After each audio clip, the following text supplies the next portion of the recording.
ఏసే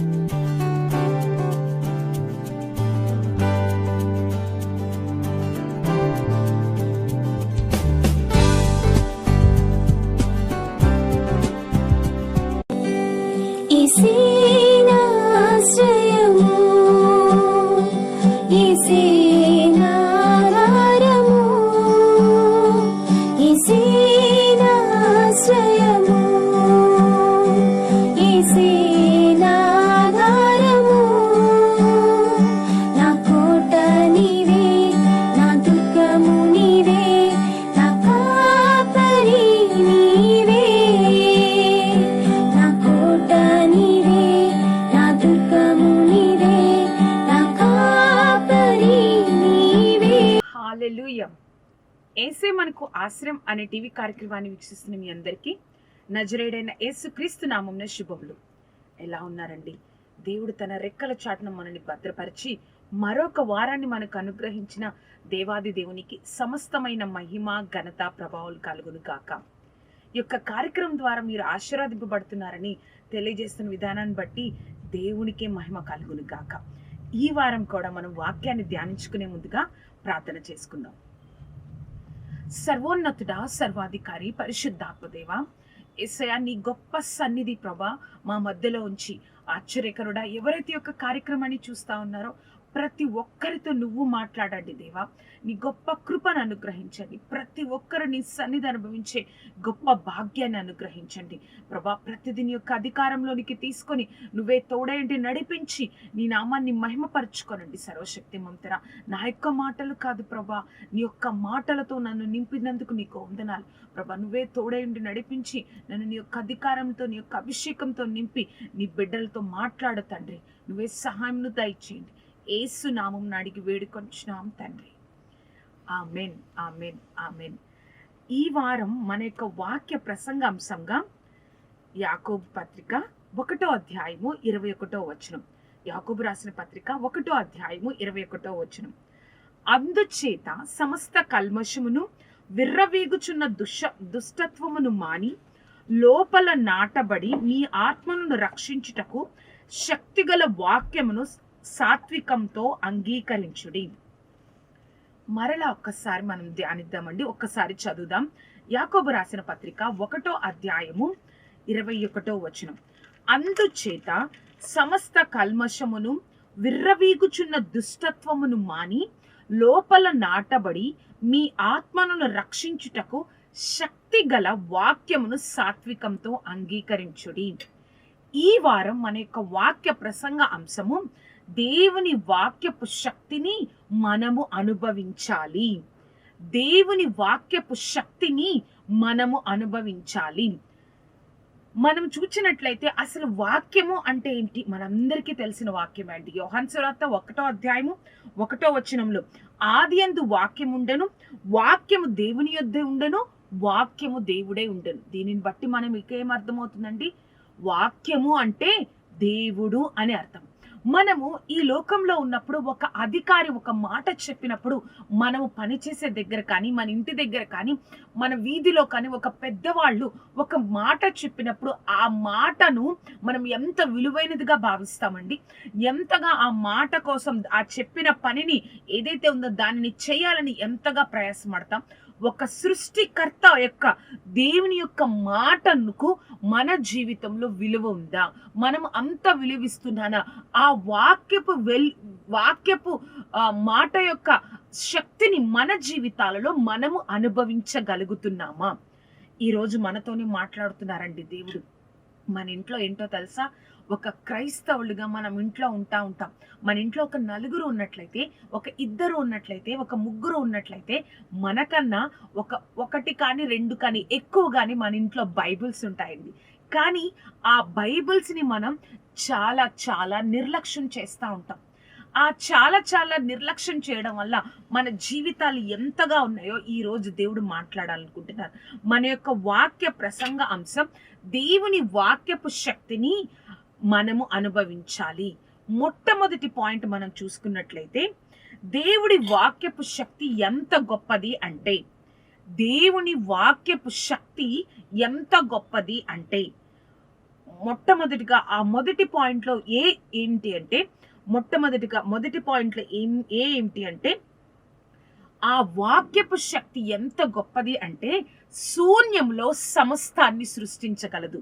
అవును కదా అండి.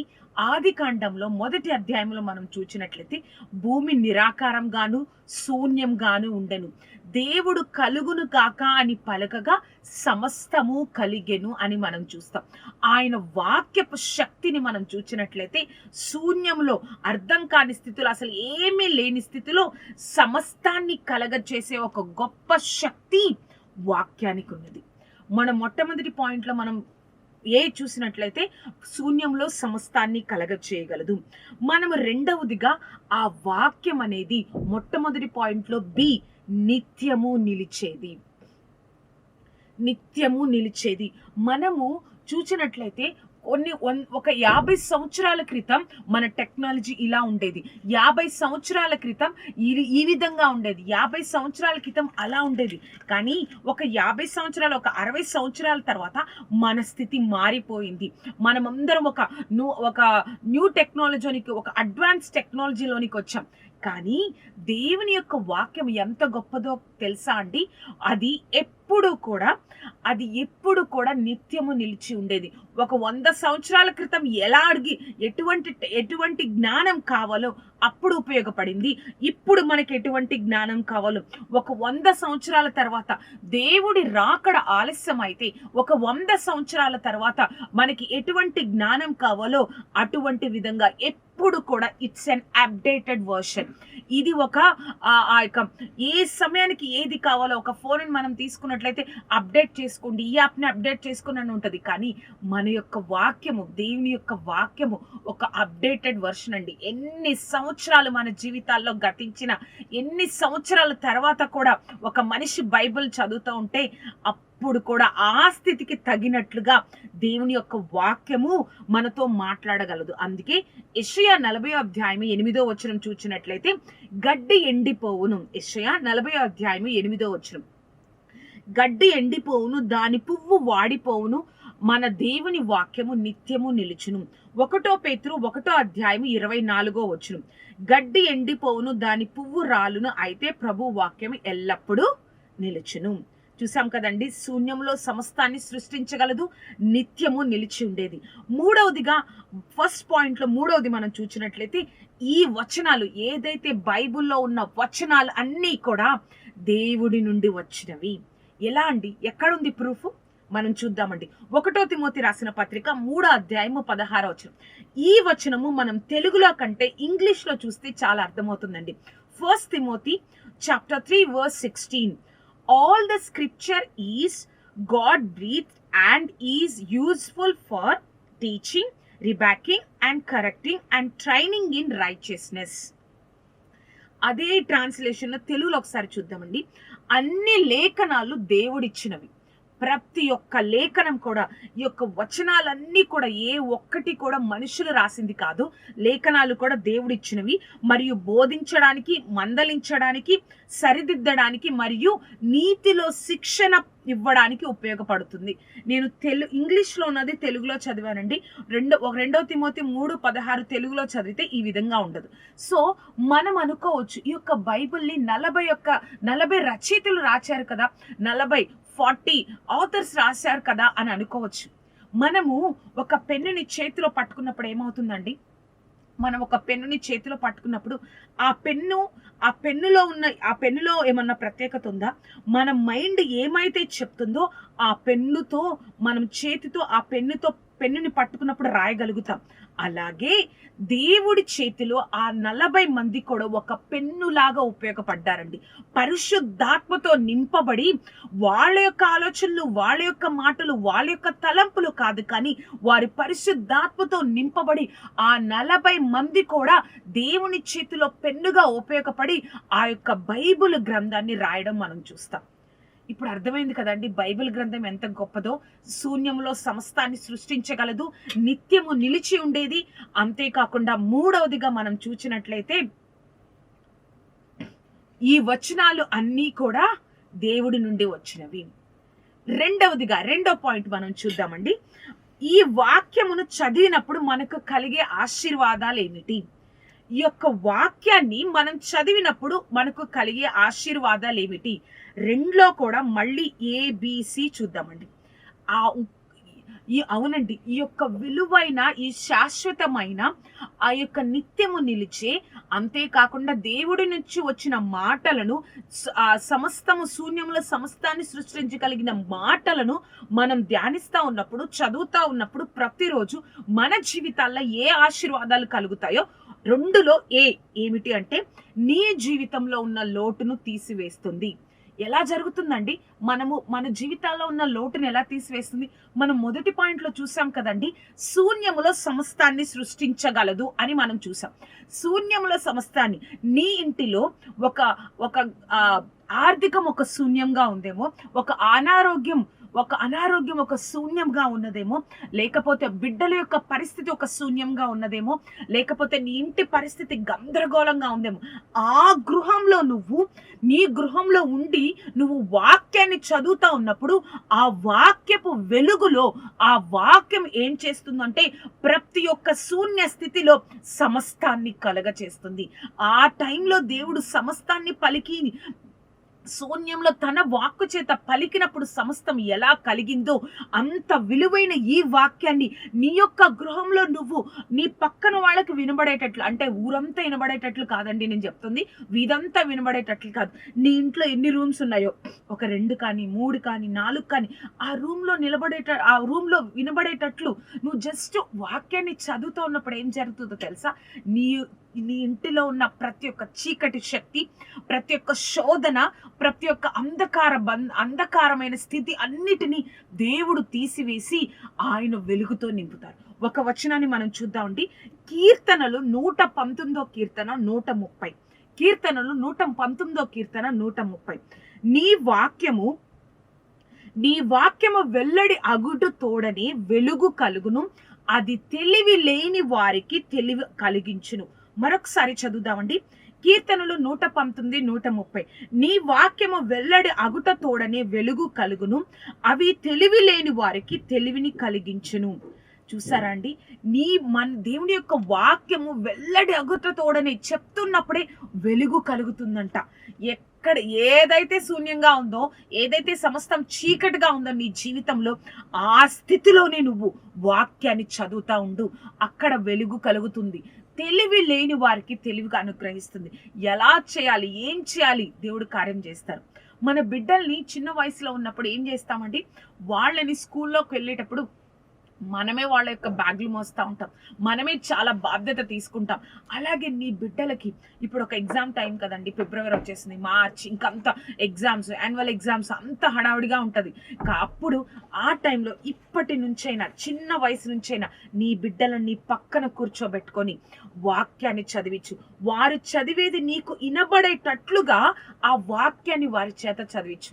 1 అధ్యాయమో 2 అధ్యాయాలు, రోజుకి 3 అధ్యాయాలు వారిని ఆ విధంగా చదివిస్తే తెలివి లేని వారికి, జ్ఞానము లేని వారికి ఆ జీవితాల్లో వారికి చదివింది గుర్తుండట్లేదేమో, ఎగ్జామ్స్ సరిగ్గా అటెంప్ట్ చేయలేకపోతున్నారేమో, ఎగ్జామ్స్ అంటే భయపడుతున్నారేమో, వారిని ఆశీర్వదింపబడకుండా, స్కూల్కి వెళ్ళాలంటే భయపడుతున్నారేమో, వారిని ఆశీర్వదింపబడకుండా ఏ యొక్క శక్తి శూన్యంలో వారికి అడ్డుగా ఉందో ఆ శక్తి మీద అధికారం, ఆ శక్తిని ఆపగల శక్తి ఈ దేవుని వాక్యానికే ఉందండి. తెలివి లేని వారికి తెలివిని అనుగ్రహిస్తుంది. చూసారు కదా అండి, వాక్యం ద్వారా వచ్చే ఆశీర్వాదాలు మొదటిగా నీ జీవితంలో ఉన్న లోటును తీసివేస్తుంది. రెండవదిగా చూసినట్లయితే 2వ పాయింట్లో బి, పాపమునకు మన మీద అధికారం లేకుండా చేస్తుంది. ఈ వాక్యము మన మీద ఏ పాపానికి అధికారం లేకుండా చేస్తుంది. ఒక వచనాన్ని మనం చూద్దామండి. కీర్తనలు 119 కీర్తన 133. కీర్తనలు 119 కీర్తన 133. నీ వాక్యమును బట్టి నా అడుగులను స్థిరపరచుము, ఏ పాపమును నన్ను ఏలనీయకము. ఇంకొక వాక్యాన్ని చదువుదామండి. కీర్తనలు 119 కీర్తన 11వ అధ్యాయం 11వ వచనం. కీర్తనలు 119 కీర్తన 11వ వచనం. నీ ఎదుట నేను పాపము చేయకుండునట్లు నా హృదయంలో నీ వాక్యమును ఉంచుకొని ఉన్నాను. నీ ఎదుట నేను పాపము చేయకుండునట్లు నా హృదయంలో నీ వాక్యం నుంచుకొని ఉన్నాము. ఎంతో మంది మనం క్రైస్తవులుగా ఉంటూ బాప్తీసం తీసుకొని ఇంకా ఇంకా పాపపు జీవితంలోనే మనం జీవిస్తా ఉన్నామండి. పాపము అంటే ఏదో చేయక్కర్లేదండి. ఆ పాపాన్ని మన హృదయంలో, మన ఆలోచనలో మోస్తా ఉంటే చాలు సంవత్సరాలు సంవత్సరాలు.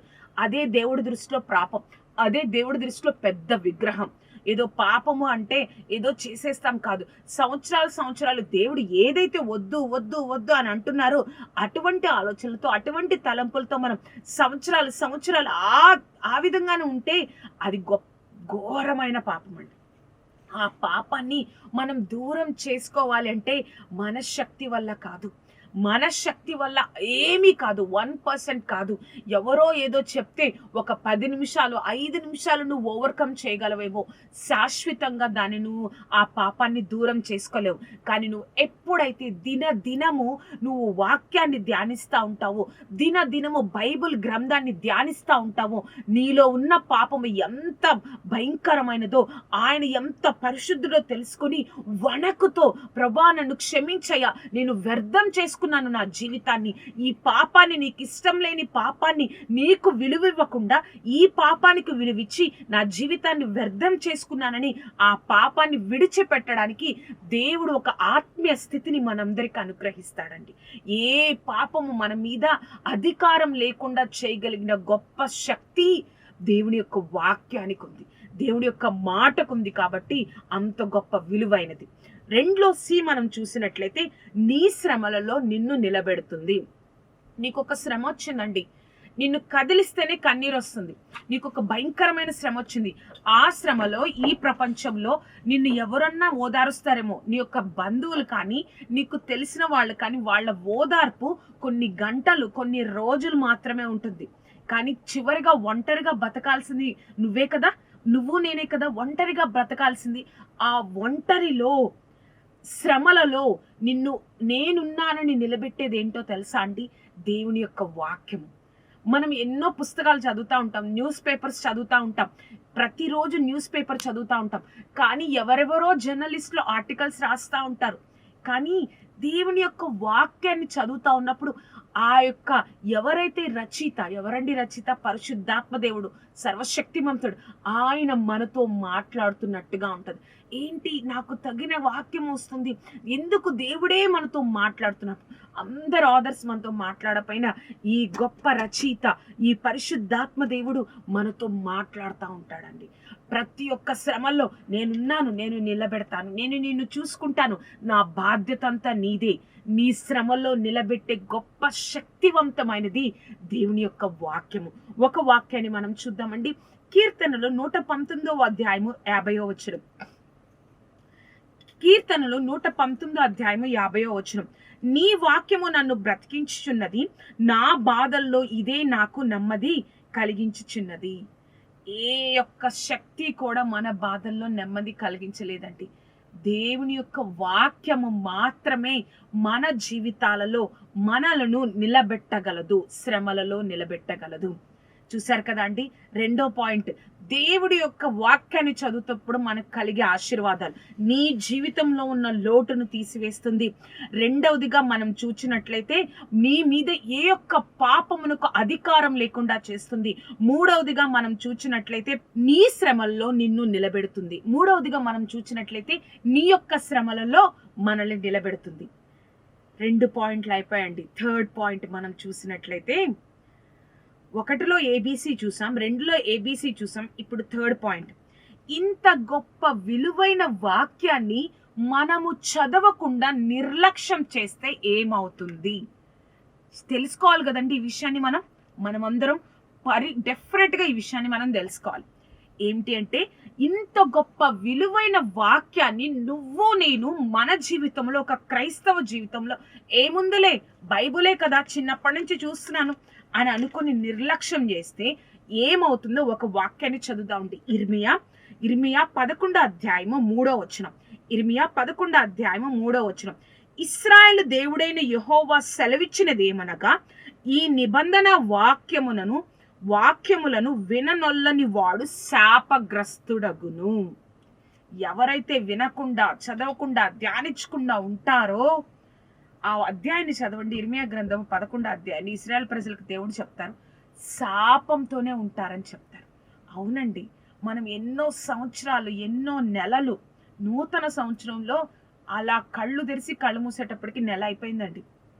మొదటి నెల అయిపోయింది. ఆ నెలలో ఎన్నో సంవత్సరాలు, ఎన్నో నెలలు మన జీవితాల్లో గడిచిపోతా ఉన్నాయి. అర్థం కాని శాపం, ఏదో తెలియని అసమాధానం, ఏదో తెలియని లోటు మన జీవితంలో సంవత్సరాలు సంవత్సరాలు, నెలలు నెలల నుంచి మనతో పాటే వస్తా ఉంది కదండి. ఆ శాపం ఎప్పుడు పోతుందండి మన జీవితాల్లో? తరతరాలు ఆ శాపం మనతోనే రావాలా? నువ్వు ఎప్పుడైతే దేవుని వాక్యాన్ని హత్తుకుంటావో, దేవుని వాక్యాన్ని ధ్యానిస్తావో, ఆ శాపాన్ని తీసివేయగలిగిన గొప్ప శక్తి దేవుని యొక్క వాక్యానికి ఉంది. మరలా చూద్దామండి. యాకోబు రాసిన పత్రిక 1వ అధ్యాయం 22, 23 వచనాలు. ఈ యొక్క వాక్యాన్ని చూద్దామండి. యాకోబు రాసిన పత్రిక 1వ అధ్యాయం 22, 23 వచనాలు. మీరు వినువారు మాత్రమే ఉండి మిమ్మును మీరు మోసపుచ్చుకొనకుండా వాక్య ప్రకారము ప్రవర్తించు వారే యుండుడి. ఎవడైనను వాక్యమును వినువాడై ఉండి దాని ప్రకారము ప్రవర్తింపని వాడైతే వాడు అద్దంలో తన సహజ ముఖమును చూచుకొను మనుష్యుని పోలియున్నాడు. మనం వింటామండి, ఎన్ని వాక్యాలు వింటామండి క్రైస్తవులుగా. ఇంకా ఈ మీడియా టెక్ యొక్క టీవీ ఛానల్స్ కానీ, యూట్యూబ్ కానీ వచ్చిన తర్వాత వింటూనే ఉంటున్నాం. కానీ ఆ వాక్య ప్రకారం మనం ప్రవర్తించలేకపోతున్నాం. మనల్ని మనమే ఎవరు మోసం చేయట్లా, మనల్ని మనమే మోసం చేసుకొని దేవుని యొక్క ఆశీర్వాదానికి ఎవరు అడ్డు కాదండి. మన జీవితాలే, మన యొక్క ప్రవర్తనే, మన యొక్క ఆ యొక్క ఏమంటారు అవిధేయత చూపించే ప్రవర్తనే మన జీవితాలు, మనకి ఆశీర్వాదాలకు అడ్డుగా పెట్టుకొని సంవత్సరాలు దేవుడు నాకేం చేశారు, నన్ను ఆశీర్వదించట్లేదని మనకి మనమే క్వశ్చన్గా ఉన్నామండి. ఇక్కడ చూసినట్లయితే ఎవరైతే వినని వాడి దాని ప్రకారం ప్రవర్తింపిన వాడు తన ముఖాన్ని అద్దంలో చూసుకుంటే తర్వాత మన ముఖం ఎలా ఉంటుందో మనకే సరిగ్గా గుర్తుండదు. అది అందరికీ తెలిసిందే. ఆ విధంగా ఉంటాం, ఆ విధంగా అయిపోతాం. వింటున్నాం కానీ ఆ విధంగా ప్రవర్తించలేకపోతున్నాం. అందుకే మన జీవితాల్లో మన సంతృప్తికరమైన ఆశీర్వాదాలని మన జీవితాల్లో మనం పొందుకోలేకపోతున్నామండి. మన జీవితాల్లో ఇంకా ఏదో ఒక లోటు, ఏదో ఒక సమస్య. లోకానికి సంతోషంగా సమృద్ధిగా ఉన్నట్టుంది కానీ మనకి సంతృప్తి లేదు. మన యొక్క వాక్య ప్రసంగ అంశం మనం చూసినట్లయితే దేవుని వాక్యపు శక్తిని మనము అనుభవించాలి. మొట్టమొదటిగా దేవుడి వాక్యం ఎంత శక్తివంతమైందో చూసాం. దేవుడి వాక్యం చదవడం ద్వారా ఆశీర్వాదాలు చూసాం. దేవుడి వాక్యాన్ని చదవకుండా మనం నిర్లక్ష్యం చేస్తే ఏం జరుగుతుందో మనం చూసాం. 4వదిగా ఈరోజు చెప్పాలనుకున్నానండి, వాక్యం చదవని ఏ రోజు కూడా మన జీవితాల్లో ఉండకూడదు. అవునండి, 4వదిగా వాక్యం చదవని ఏ రోజు కూడా మన జీవితాల్లో, ఈ లోకంలో ఉన్నంత కాలం మన జీవితాల్లో ఉండకూడదు. ఎందుకో తెలుసా అండి? ఇంత గొప్ప విలువైన సమస్తాన్ని ఇవ్వగలిగిన, సమస్తం వాక్యం ద్వారానే పొందుకోగలిగిన అటువంటి గొప్ప శక్తిని మన గృహాలలో మన దగ్గర పెట్టుకొని మనము ఒక్కరోజు కూడా మన జీవితాన్ని కొనసాగించకూడదు. ఇటువంటి తీర్మానంలోనికి మనం ఈ సంవత్సరంలోకి రావాలండి. అయిపోయింది ఒక నెల, అయిపోయింది. ఇప్పటి నుంచైనా నీ వాక్యం ఎంత గొప్పది ప్రభా, శూన్యంలోని సమస్తాన్ని సృష్టించగలదు. నీ వాక్యం శాశ్వతమైనదయ్యా. నీ వాక్యమే నా శ్రమంలో తోడే ఉంటుంది ప్రభా. నీ వాక్యమే పాపము నా మీద అధికారం లేకుండా చేస్తుంది ప్రభా. కాబట్టి ఏ ఒక్క రోజు కూడా నీ వాక్యాన్ని నేను కొంత సమయం ధ్యానించకుండా ఆ రోజుని ముగించను, లేకపోతే ఆ రోజుని మొదలు పెట్టను అని నువ్వు ఎప్పుడైతే తీర్మానం తీసుకుంటావో దేవుడు నిన్ను వదిలిపెట్టాడండి. ఒకసారి దావీదు ఈ విధంగా మాట్లాడతారండి. ఒకసారి చూద్దామా? కీర్తనలు 119వ కీర్తన 148వ వచనం. కీర్తనలో 119, 148. నీవిచ్చిన వాక్యమును నేను ధ్యానించుటకై నా కన్నులు రాత్రి జాములు కాకమునుపే తెరుచుకుందును. ఆయనకి ఎంత ఆసక్తి అండి. ప్రభా, నువ్వు ఇచ్చిన వాక్యాన్ని నేను ధ్యానించడానికి త్వరగా చీకటిగా రాత్రి జాములు కాకముందే నేను మేల్కొని చదువుతాను ప్రభా. అంతగా నిజంగా ఆ శక్తిని, వాక్యపు శక్తిని అనుభవించగలిగిన వారు మాత్రమే ఈ వాక్యాన్ని అంగీకరించగలరండి. ఆయన వాక్యపు శక్తిని మనం చదువుతా ఉన్నప్పుడు మన జీవితంలో సమస్తము కోల్పోయిన మన జీవితంలో, సమస్తము ఒక శూన్యంలో ఉన్న మన జీవితంలో ఏమీ జరగకపోయినా ఒక ధైర్యం ఉంటుంది. దేవుడు నాకు పక్షంగా ఉన్నాడు, కార్యం చేస్తారు. ఆ ధైర్యంతోనే మనం కొనసాగమండి. ఆ కార్యాన్ని దేవుడు కళ్ళారా అనుభవించేటట్లు మనల్ని చేయగలిగిన శక్తి దేవుని వాక్యానికి ఉందండి. ఇంత గొప్ప శక్తి గల వాక్యాన్ని మనం ఎందుకండి నిర్లక్ష్యం చేస్తున్నాం? ఎందుకండి మనం ఇంతగా ఇన్ని సంవత్సరాలు చదవచ్చులే బైబిల్ అని ఎందుకండి మనం ఈ విధంగా ఉన్నాం? ఇంకొక వాక్యాన్ని మనం చదువుదామండి. కీర్తనలు 119 కీర్తన 57 వచనం. కీర్తనలు 119 కీర్తన 57. యెహోవా నీవే నా భాగము, నీ వాక్యములను అనుసరించి నడుచుకుందునని నేను నిశ్చయించుకొని ఉన్నాను. మనం కూడా నిశ్చయించుకోవాలండి. నీవేనయ్యా నా భాగము, నీ వాక్యాన్ని నీ వాక్యాన్ని అనుసరించి నేను నడుచుకుంటాను ప్రభా. ఇంకో విషయం తెలుసా అండి, నేను ఆల్రెడీ ఒకసారి చెప్పాను, మరి ఒకసారి చెప్తాను. The most selling book in the world is Bible. ప్రపంచంలో ఎక్కువగా అమ్ముడుపోతున్న పుస్తకం ఏది అంటే మన బైబిల్. ఇంకొక రికార్డు ఉందండి, ఆ రికార్డు మనమే క్రియేట్ చేసాం. ఏంటో తెలుసా? The most neglecting book in the world is Bible. ప్రపంచంలో అత్యధికంగా నిర్లక్ష్యం చేయబడుతున్న పుస్తకం కూడా బైబిలే.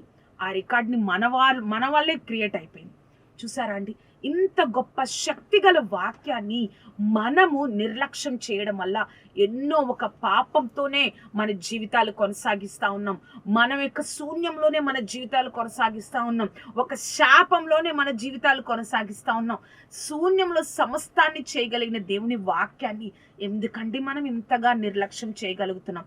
ఆయన యొక్క వాక్యంలో శక్తిని మన జీవితాల్లో అనుభవిద్దామా?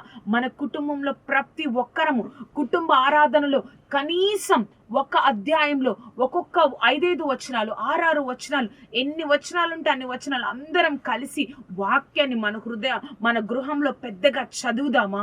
ఇప్పటి నుంచి తీర్మానం తీసుకుందామండి. ఆయన వాక్యపు శక్తి చాలా విలువైనదండి. ఎవ్వరు కూడా ఈ కార్యక్రమాన్ని చూస్తున్న ఎవ్వరు కూడా ఆ వాక్యపు శక్తిని నిర్లక్ష్యం చేయకూడదు. ఆయన శక్తిని మన జీవితాల్లో కనిపించాలండి. ఆయన శక్తిని మన జీవితాల్లో అనుభవిద్దాం. ప్రార్థన చేసుకుందాం. సర్వోన్నతుడా, సర్వాధికారి, పరిశుద్ధాత్మ దేవ, మాతో మాట్లాడిన విధానాన్ని బట్టి నీకు కోట్లాది కృతజ్ఞతలయ్యా. యేసయ్యా, ఇప్పటి వరకు నీ యొక్క వాక్యపు శక్తిని మేము నిర్లక్ష్యం చేశామయ్యా, మమ్మల్ని క్షమించండి. ఆశ్చర్యకరుడా, ఈ రోజు నుంచి అయ్యా మా యొక్క రోజులో ఏ రోజు కూడా వాక్యము ధ్యానించని, చదవని రోజు అనేది మా జీవితాల్లో ఉండకూడదు ప్రభా. అటువంటి తీర్మానం తీసుకొని ప్రభా, పరిశుద్ధాత్మదేవ, మాకు సహాయం చేసి ఈ కార్యక్రమానికి ఎవరైతే ఏకీభవిస్తా ఉన్నారో పరిశుద్ధాత్మదేవ, వారిలో అటువంటి ఆత్మను పుట్టించి ప్రతిరోజు నీ యొక్క వాక్యాన్ని ధ్యానించి గొప్ప బిడ్డలుగా సర్వశక్తిమంతున మమ్మల్ని తీర్చిదిద్దండి. అటువంటి ఆత్మీయ స్థితిలోనికి మమ్మల్ని నడిపించు దేవా. నీ వాక్యము సజీవమైనదయ్యా. నీ వాక్యము నిత్యము నిలిచేది ప్రభా. నీ వాక్యము సమస్తము సమకూర్చగలదయ్యా. ప్రతి ఒక్క లోటును తీసివేయగలదయ్యా. ఏ పాపానికి మా ప్రభా నీ యొక్క వాక్యము మా మీద అధికారం లేకుండా చేయగలదయ్యా. ఇంత గొప్ప వాక్యాన్ని మేము నిర్లక్ష్యం చేస్తున్నాం. ప్రతిరోజు ధ్యానించే ఒక ఆత్మను మా హృదయాల్లో పుట్టించండి. అటువంటి ఆసక్తిని, ప్రేరేపణని మా కుటుంబంలో ఉన్న ప్రతి ఒక్కరికి కలిగించు దేవా. నువ్వు నిలబెట్టయ్యా. నీ నామాన్ని ఘనపరుచుకో సర్వశక్తి మంత్ర. నీ కృపా రెక్కల క్రింద భద్రపరచండి అయ్యా. ఆశ్చర్యకరుడ, ఈ కార్యక్రమాన్ని ఎవరైతే చూస్తా ఉన్నారో వారందరూ ఒక తీర్మానం తీసుకోవాలయ్యా. ఎలా అయితే దావీదు ప్రభా నువ్విచ్చిన వాక్యాన్ని ధ్యానించడానికి రాత్రి జాము కాకముందే నేను మేల్కొంటాను, అంత ఆసక్తితో నేను ఎదురు చూస్తానని చెప్పినట్లుగా మేము అంతే ఆసక్తితో ప్రతిరోజు వాక్యాన్ని చదవాలి. వాక్యం చదివిన తర్వాతనే ఎటువంటి పనులైనా ఏమైనా కానీ ప్రభా అటువంటి కమిట్మెంట్తో మేము ఉండడానికి సహాయం దయచేసి నీ యొక్క వాక్యపు శక్తిని మా జీవితంలో అనుభవించే గొప్ప భాగ్యాన్ని మాకు, మా కుటుంబంలో ఉన్న ఈ కార్యక్రమం చూస్తున్న ప్రతి ఒక్కరికి అనుగ్రహించగలరని నజరేయుడైన యేసుక్రీస్తు నామమున అడిగి వేడుకొంచున్నాం తండ్రి. Amen, amen. చూసారు కదా అండి, వాక్యపు శక్తి ఎంతో గొప్పదండి. ఆ శక్తిని మనం అనుభవించగలిగితే మనల్ని దేవుడు గొప్పగా ఆశీర్వదిస్తారు. ఈ రోజు నుంచి మనకి ఎన్ని పనులున్నా, ఎన్ని పోస్ట్పోన్ చేసుకోగలిగినా ఈ యొక్క వాక్యాన్ని చదవడం మాత్రం పోస్ట్పోన్ చేసుకోవద్దండి. ఎందుకంటే సమస్తాన్ని ఇవ్వగలిగింది దేవుని యొక్క వాక్యమేనండి. ఆ వాక్యాన్ని మనం నిర్లక్ష్యం చేస్తే మనమే నిర్లక్ష్యం చేసుకున్నట్లు. ప్రతిరోజు దేవుని యొక్క వాక్యాన్ని చదువుదాం. ఆ వాక్యం చదివిన తర్వాతే ఏదైనా మనకి ప్రాముఖ్యమైనది అన్నట్లుగా మనం జీవిద్దాం. దేవుడు మనల్ని గొప్పగా ఆశీర్వదిస్తారు. ఈ యొక్క కార్యక్రమం మీకు ఆశీర్వాదకరంగా ఉన్నట్లయితే ఈ యొక్క కార్యక్రమాన్ని మీ యొక్క స్నేహితులకు, బంధువులకు పరిచయం చేయండి. ఈ యొక్క కార్యక్రమం గురించి, నా గురించి ప్రార్థన చేయండి. మన కుటుంబంలో ఉన్న ప్రతి ఒక్కరు కూడా అనుదినము దినదినము వాక్యంలో ఆనందించే గొప్ప ఆత్మీయ స్థితిని దేవుడు మనందరికీ అనుగ్రహించును గాక. దేవుడు మనకు అటువంటి గొప్ప ఆశీర్వాదాన్ని ఈ నూతన సంవత్సరంలో మనకు అనుగ్రహించును గాక. దేవుడు మిమ్మల్ని దీవించును గాక. ఆమేన్, ఆమేన్, ఆమేన్.